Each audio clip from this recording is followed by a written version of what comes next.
So, Lone Rider here, and I wanted to weigh in on a subject that, as a cyclist, is very near and dear to me, and that is the subject of modern bikes and where the bike industry is going.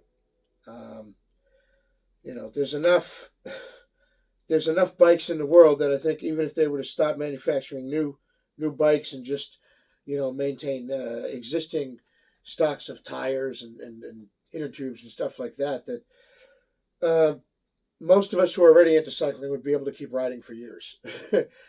um, However, it is nice to have an entire industry that supports an activity that one enjoys. So the question, I guess, is what's next for the bike industry and where are they going? And is where they're going where the rest of us really want them to go? Um, it's kind of funny because the bike industry, if you look at its recent history anyway, and by recent I mean back into the 1900s, so the mid to late 20th century. Uh, the bike industry is one of those few industries where if the people lead, the leaders will follow. A lot of times trends are created by some guy in an office or some engineer at a drawing board comes up with an idea and says, "Hey, let's sell this." Um, but the history of the bike industry during the years when um, people of my generation were growing up, and as well as the generation before, and to some degree the generation after, uh, the history of the bike industry in that case is one of the bike industry taking cues from its customers. Uh, you had cyclists who came up with ideas, you know, the famously the Stingray bikes from the 70s that were made by Schwinn, the with the tall handlebars and the long seats and the little wheels. Uh, People were putting these together on their own before there was ever a mass-produced version, and it was only after the bike company people started looking around and said, "Well, if enough people are hodgepodging these things together on their own, there must be a market for it. So let's make one and sell it." And they didn't just make one; they ended up making a whole line of them, and so did virtually every other bike company under the sun. Uh, Now that kind of petered out after a while. It was a trend. It's not outside of reproductions made for collectors. It's not really a category of bike anymore. But there are other things that fit the same application. Mountain bikes, hello. Uh, I mean, the first mountain bikes, the prototypical mountain bikes or clunkers, if you were again put together by people who wanted something that wasn't on the market, so they hodgepodged it together and made it work as best they could. And then the bike company saw this and said, "Well, if enough people are going to the trouble to build their own, there must be a market here." And I mean, the rest is history. Um, Road bikes and mountain bikes are the two main categories now in cycling. I mean, there are subcategories like the different kinds of mountain bike, the different kinds of road bike, etc. But uh, that's it basically now. So half of the modern sport or activity or way of life or whatever you want to call it of cycling is represented by the mountain bike. And in point of fact, if you look at just the sheer numbers, most bikes stocked and sold in a lot of bike shops nowadays are mountain bikes. Now, that doesn't mean that the people are necessarily riding them off road. A lot of times, the mountain bike, because of its more upright position, uh, appeals to people who just want a bike for cruising around. Remember, the original mountain bikes or clunkers from the 70s and 80s were based on old balloon tire cruising around bikes. So, that I guess isn't a surprise. But nevertheless, it represents a large number of bikes sold are represented by mountain bikes.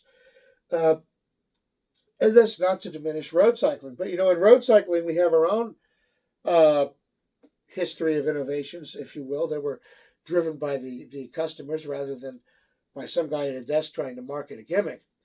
Uh, and that's not to say, by the way, that mountain bikes and road bikes haven't had their own histories of horrible gimmicks being trying to be foisted on the public. Of course they have. Uh, but and that's kind of what I want to talk about later. But just to sum up, as far as the history of cycling goes, a lot of the things we take for granted in road bikes, for example, compact gearing, which is a major option now. Can you still get a triple? Yes. A lot of companies aren't offering them stock on their bikes though. And something. I mean, this bike has a compact crank because it came with it. But I was messing with gearing on my bikes before ever a compact crank was conceived and marketed under that name. Now that's not to say, by the way, that compact cranks don't go back years. I had a bike from like 1995. It was a Trek like 470 or something, and it was a road bike with essentially compact gearing. It had like a 4638 or something. It was a really weird. It was like somebody took a mountain bike triple, got rid of the little bitty gear, kept the two, the middle and the outermost one, and used that.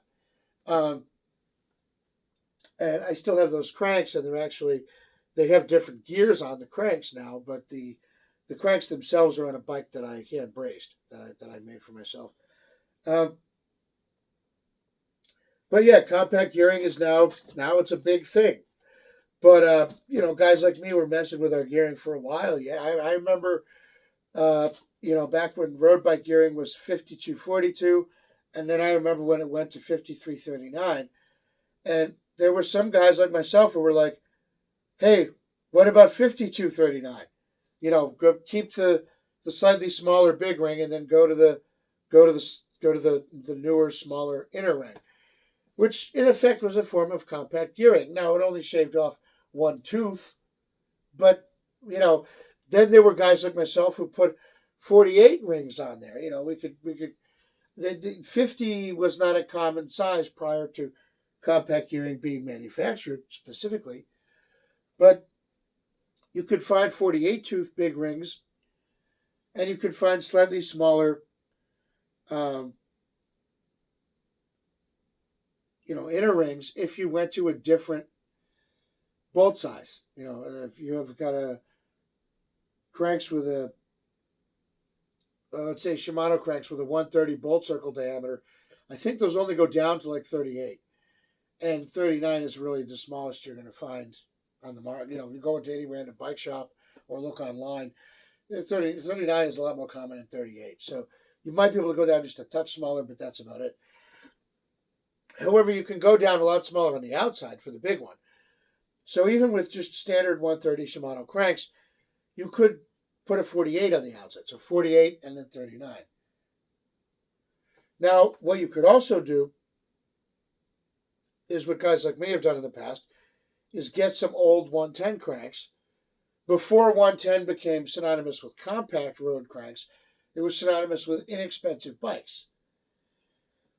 But the thing about 110 is it allows you to go down to, I think, 30, 34 as far as ring size. And then if you were to use a mountain bike crank, one of those 4-bolt cranks with a smaller bolt circle pattern, you can go down to 32. Now they manufacture, and this is specifically for one-by drivetrains for mountain bikes or things like that, but they do manufacture rings that are actually smaller than 32. I have a 30-tooth chain ring on my 29er 650, but it's a Raleigh Talus 29er frame and fork that's running a pair of 650 rims. And it sounds weird, but it works. But that's got like a 1x8 drivetrain, and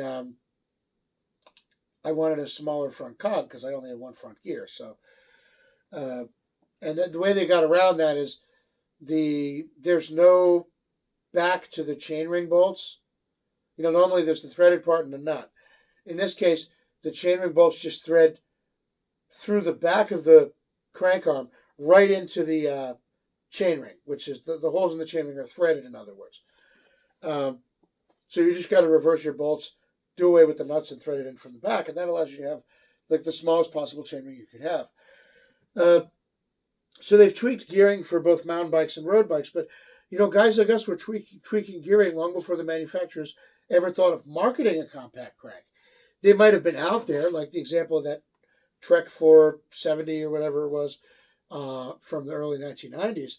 Uh, they might have had road bikes with what were effectively compact cranks, but they weren't marketing them the way they were marketing them now. They weren't sold as a major option, the other major option to a traditional double, essentially.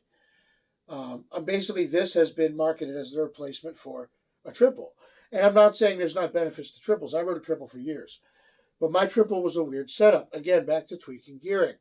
I had 52, 39, and then a granny gear that was like a 28 off a mountain bike. So my triple was essentially a slightly compact standard double, 52 instead of 53 with the 39. So my triple was basically a slightly compact standard double with a bailout gear. And the dudes I was riding with at the time from the local shop were going up hills that were really frickin' steep. Hills like, Johnson Drive, also known as 13 Bumps, or, um, down by Route 22, or Bailey's Hollow Hill up by Jockey Hollow, places like that where the hills are so steep I've seen guys puke at the top. And so I wanted gearing that was suited to that. Now, when I wore out the 52, it's worth noting the bike originally came with 52, 42, and then a standard, I guess, 32 for the triple. 52/42 used to be standard for doubles. And then when triples came along in their modern incarnation, I mean, they did have triples going back years and years and years, but they were, like the 60s and stuff, but they were weird half-step gearing. Anyway, what I did when I got the bike originally is I got rid of the 42 because everybody else was running 39s, and I just kept the little gear as a bailout gear. And as I realized that the rides were getting hillier and hillier and everybody was getting more and more hardcore, I tweaked it even more. When I eventually wore, so it was 52, 39, and 28. Now when I wore out the 52, I went to a 50. So then it became truly a mutant drivetrain. It was 50, 39, 28. So it had a compact outer chainring, a modern official compact outer chainring, but it had a standard inner chainring, and then it had a little bailout gear of 28 from a mountain bike. And this bike only had 9-speed in the back, so it worked with what was there. And I mean, nowadays you can get rear gears that go up to like, 32 or something. It's except for really big rear cogs. So a double's all anybody needs, whether standard or compact. But at least in my opinion. But there are advantages to triples depending on what you're running in the back.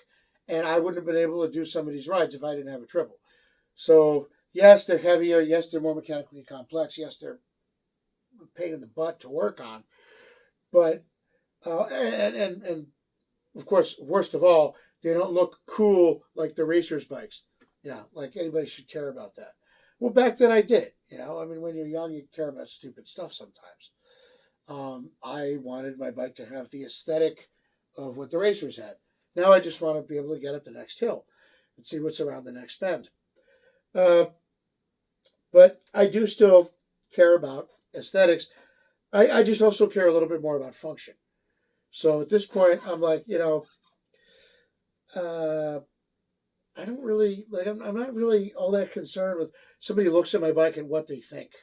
You know, whether it's the mountain bike, whether it's my road bike, whether it's the road bike that I actually built out of scratch, brazing the tubes.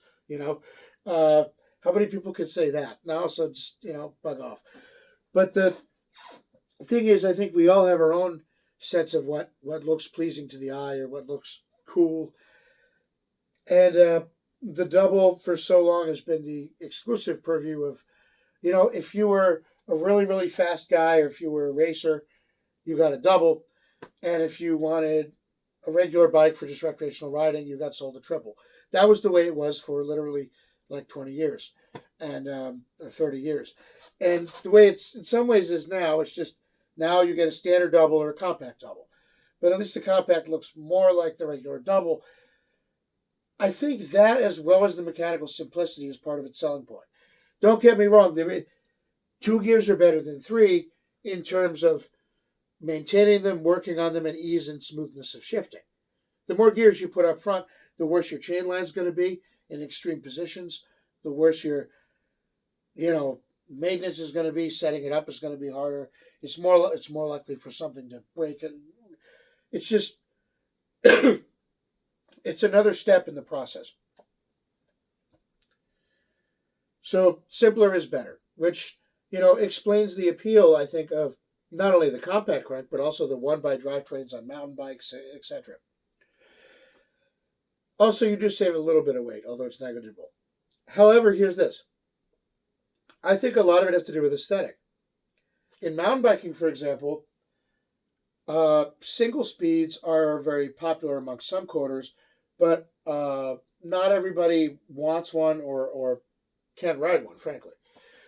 So what you end up happening is, I think, the aesthetic. People want their mountain bike to look maybe as close to the single speed as possible. So you keep the back gears, but if you can do away with the front ones, why not? You're halfway there. It's like a half single speed. It's a one-by drivetrain. Now, if they were doing that with a standard rear drivetrain, like pretty much I was doing, on my Talus and on a couple other bikes, there's this one old yellow bike I have. I think it's like a Da Vinci or something. Anyway, it was in Canada. But a lot of my mountain bikes have been converted. The ones that still have gears have been converted to one-by drivetrains. I think I only have two mountain bikes, my fat bike and my dual suspension bike, that still have front gears. The rest are all one-bys or single speeds. And, if you make a one-by out of your standard rear gears, so you just lose everything except the small or middle front gear and keep your standard rear gears or whatever, a set of standard rear gears. You might tweak the gearing a little bit, but it's still normal standard, let's say 8-speed or 9-speed. You know what? That's hardcore. That's as hardcore as single speeding, in my opinion, or pretty close, right? Because you're essentially making do without the two front gears. And that's what a lot of us were doing for simplicity, for extra clearance, for whatever. Just like a lot of us were tweaking the gearing on our road bikes. But then guess what happens? The mountain bike industry comes along. Let's sell this. So what do? They sell it, but they sell it in such a way that we're going to make it easy to do one-by now. So guess what happens? You get one-by drivetrain with like ginormous, huge rear cogs. That gives you the same gearing or easier than you would have if you had a triple in the front. Now, it's mechanically simpler, perhaps. So, you have that. You have more clearance in the front because you're don't have this big gear sticking out, which might be an issue going over tree branches or logs or whatever. On the other hand, one of the selling points of the one-by was that people could look at it just like they could look at a single speed and be like, wow, you must really have to work at it. Good for you. Whereas now they look at it and they're like, wow, you must really have a shitload of money to throw at new parts.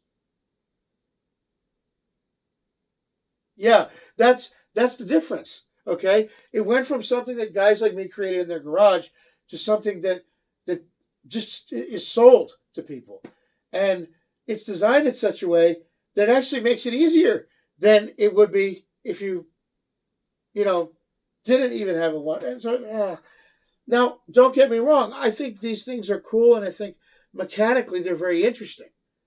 And if they didn't cost $1,000 or whatever, I might buy them for one of my mountain bikes.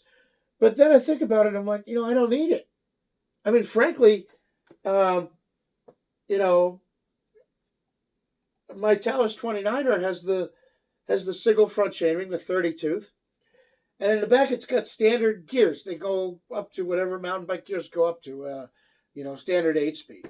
I got bigger cogs in the back, but they're only as big as a standard 8-speed went up to. They're not these super ginormous Frisbees that you get on the 1 by specific drivetrain rear gears. So, newsflash, I'm not the thinnest guy in the world. I can ride that in hilly places. I've taken it to Lewis Morris back when the no bike signs were down for 8 months at Watchung. I rode it there, etc., etc. Um, you know, now if you're racing, if you're a competitive rider, if you've just got the money to spend, you're like, what the hell? Then that's fine. But I think what we need to remember is that the bike industry's a lot of its selling points and a lot of its innovations came from us, not from some guy sitting in an office or some guy, um, sitting at a drawing board somewhere, some engineer. It was garage mechanics, tinkerers, people who just had an idea of what they could do and wanted to see if they could make it work. And,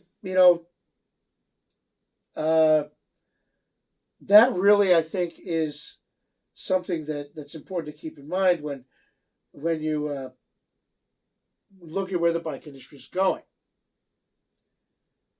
I'll talk about that in part 2 because this is getting a little long.